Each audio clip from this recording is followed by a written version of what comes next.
বাসা থেকে বের হওয়ার আগে মানে what are the things that you will take with you, maybe একটা টুপি নিলেন, মেবি একটা আমব্রেলা নিলেন, মেবি একটা ওয়াটার বটল নিলেন, and what is the objective, what will they know, they will know যে এইটা কি, এই অতি গরম জিনিসটা কি, আমরা কেন এত, why are we making a big deal out of it, এই জিনিসটা কি, এটা শারীরিকভাবে কিভাবে এফেক্ট করে আমাদেরকে, আর এটাতে who are the most vulnerable groups, মানে কারা বেশি, মানে আপনার নিজস্ব ফ্যামিলিতে কারা কারা সবচেয়ে বেশি vulnerable, who are most at risk.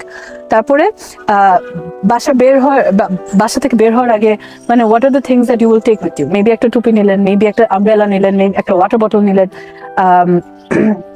So এই জিনিস মানে how to prepare, but also what to do, how to prepare your kids, বাচ্চাদের স্কুল ব্যাগে কি কি ভরে দিতে পারেন।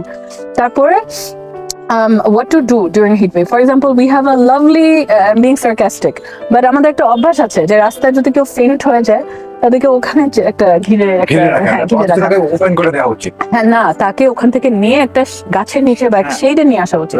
সো এই জিনিসগুলো নিয়ে এই বইটা অ্যাড্রেস করবে, যে হাউ টু মানে নিজে মানে হাউ টু রেকগনাইজ যে আমার কি এখন হিট স্ট্রোক হচ্ছে, আমার কি এখন হিট এক্সস্টন হচ্ছে।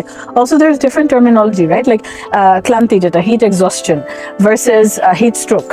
There are two different things. Heat weakness বা heat stress, there are two different things.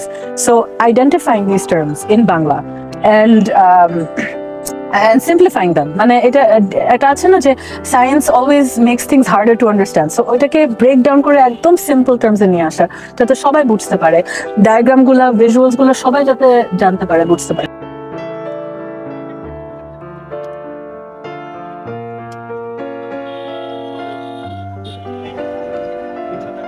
এখন একটা হিট ওয়েভ চলছে, সবার ঘন ঘন পানি খাওয়া উচিত, টুপি পরা উচিত, যাদের মানে যত পানি খাবেন এই সময়টায়, পিপাসা না পেলেও পানি খাওয়া উচিত, শেডে থাকা উচিত। আসলে আমরা এই গাছগুলো লাগাচ্ছি যাতে, আই নো ওভারনাইট হবে না কিছুই, কিন্তু ইভেন্চুয়ালি আমাদের বাচ্চা কাচ্চার জন্য, শহরের জন্য লং টার্ম প্ল্যানিং এটা। আর যত গাছ লাগাবো তত আমাদের পলিউশন থেকে রক্ষা, থেকে পলিউশন তো আছে, কার্বন এমিশনস আছে, plus heat resilience is a big factor. এখন মেয়র স্যার যেটা করছে, দ্যাট ইজ আমাদের জিরো সয়েল ইনিশিয়েটিভ, কিন্তু আমার ফোকাস হচ্ছে হিট রেজিলিয়েন্স। সো আমার ফোকাস হচ্ছে যে গাছগুলো লম্বা হবে, ক্যানোপি বাড়াবে, মানে কুল ক্যানোপি করবে, ছায়া দিবে, ছায়ায় ঢাকা।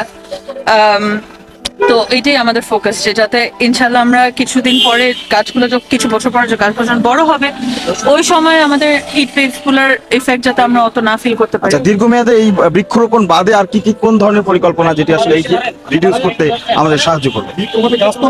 গাছ তো লাগাচ্ছি, হ্যাঁ, ইনশাল্লাহ দেখি, আমার প্ল্যানে অনেক কিছুই আছে, এখনো প্ল্যানটা অফিসিয়াল ভাবে রিলিজ করা হয়নি, কিন্তু আমরা ইনশাল্লাহ ব্যবস্থা করার চেষ্টা করবো। কুলিং সেন্টার, ওয়াটার অ্যাক্সেসিবিলিটি, কুল জোন, রাস্তায় রাস্তায় কুল জোন, এগুলা নিয়ে চিন্তা ভাবনাও চলছে। তারপর বিদেশে যে রিফ্লেকটিভ পেইন্ট করে, যে রুফটপ প্লাস পেভমেন্ট, আমাদের যে শহর এত গরম বিকজ আমাদের এত বিল্ট আপ সার্ভিসেস। আমি যখন তেজগাঁও রাস্তা দিয়ে আসছিলাম, একটা গাছও দেখিনি আমার চারপাশে, সব হচ্ছে পেভড রাস্তা ছিল। তো মানে অথবা বিল্ড কনস্ট্রাকশন, সেগুলোতে তো টেম্পারেচার ইনক্রিজ করে। তো আমাদের চেষ্টা করতে হবে যে আমাদের বিল্ট আপ সার্ফেসেস গুলো যাতে রিফ্লেক্টিভ হয়, যাতে ওটা তাপটা অ্যাবজর্ব না করে ওটা যাতে রিফ্লেক্ট করে।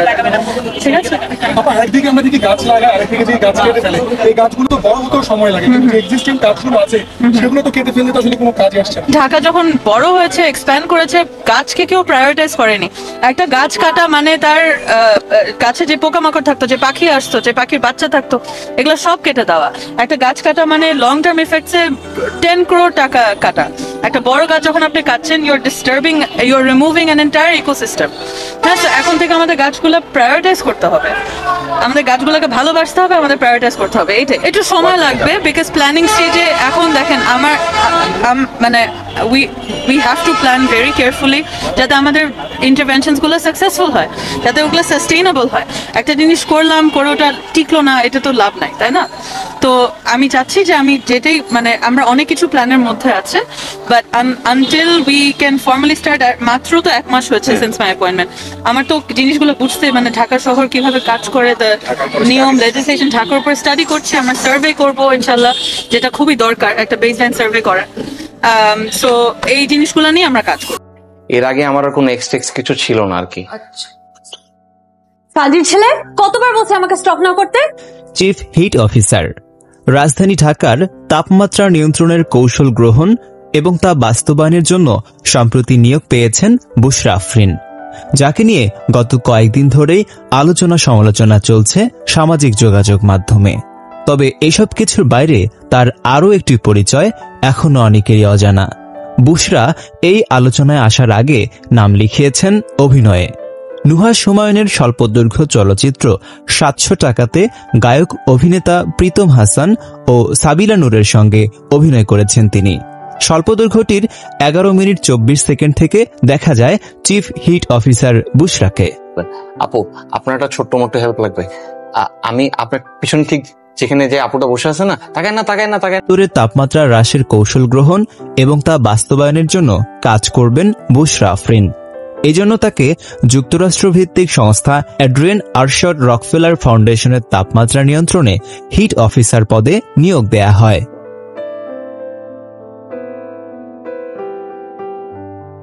বুশরা আফরিনের এই নাচের ভিডিওটি সামাজিক যোগাযোগ মাধ্যমে ভাইরাল হয়েছে।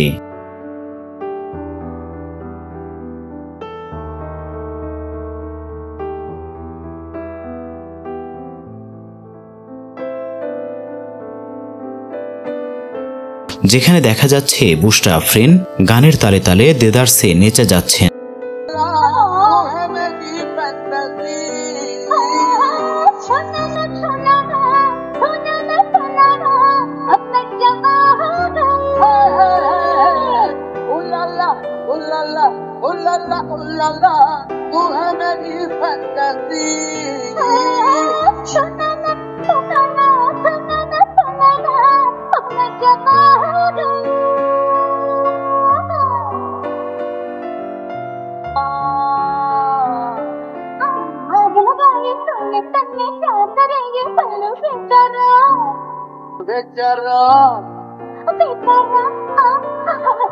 करेंगे हम तुझको लड़की तू है बड़ी बुम्बा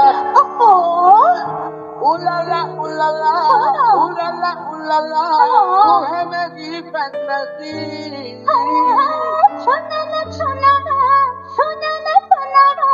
अपना जमाना उलाला उलाला उलाला उलाला तू है मेरी फैंटेसी सुना ना